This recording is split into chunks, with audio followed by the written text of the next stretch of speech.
अगर इस पे काम किया जाए तो मेरा ख्याल है कि बाहर नौकरी करने की ज़रूरत नहीं है। अल्हम्दुलिल्लाह इसके कोई सेल का भी ज़्यादा इशू नहीं है। वो आजकल सोशल मीडिया का दौर है, अगर चीज़ अच्छी पड़ी हो तो लोग आपके पास खुद घर के अंदर से आके ले जाते हैं।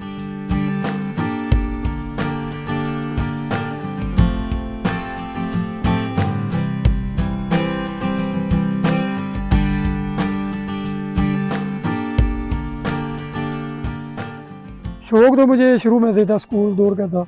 तो हमने लोकल यानी कि बाज़ार से जो अगर कोई मिलते थे वो हम अपने घरों में ले आते थे।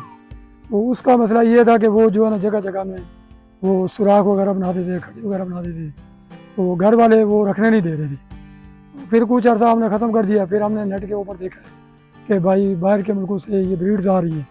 फिर वो चीज़ हम आहिस्ता आहिस्ता जो है ना लेके आना शुरू हो गए। जो इसका पेयर जो है ना ये लाखों में मिलते हैं। यहाँ पे मुश्किल ये होती है कि हमारे पास ना तो इतनी ये रकम है, ना ज़्यादा हमारे पास इन्वेस्ट है कि हम इनको सेफली वो जगह दे सकें। तो हमने पहले कोशिश ये की है कि हमने एक पेयर मंगवाया था, फिर अल्हम्दुलिल्लाह से हमारे पास बच्चे भी आए हुए। मेरे पास तकरीबन ये 20 के करीब पड़े हुए हैं।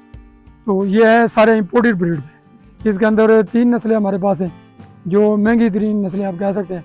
ये तो एक जर्मन जॉइंट है, ये दुनिया का वाहिद जानवर है जो गोश्त के हिसाब से भी और फंसी के हिसाब से सबसे बड़ा जानवर। और हमारे पास जो एक्चुअल जो रेट जो वज़न पड़ा हुआ है वो 7 kg है, 7 किलो पड़ा हुआ है। एक ड्राफ अटोट है, ये बिल्कुल छोटा सा जो जानवर होता है।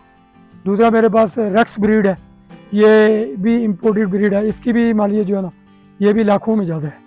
इसकी जो अपनी जो वूल है बहुत ही सॉफ्ट जो है ना इसकी होती है।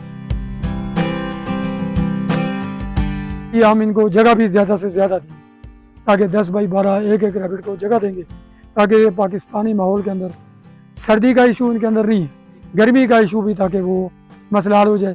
ताकि अगर एसी ना भी लगा सकें मिट्टी की तरह वो जगह देंगे ताकि उसके अंदर बैठ के जाएँ, ताकि वो अपने जो है ना एक्सपायरी वो हमारी कम हो जाए। इस चीज़ को प्रमोट किया जाए पाकिस्तान के लिए।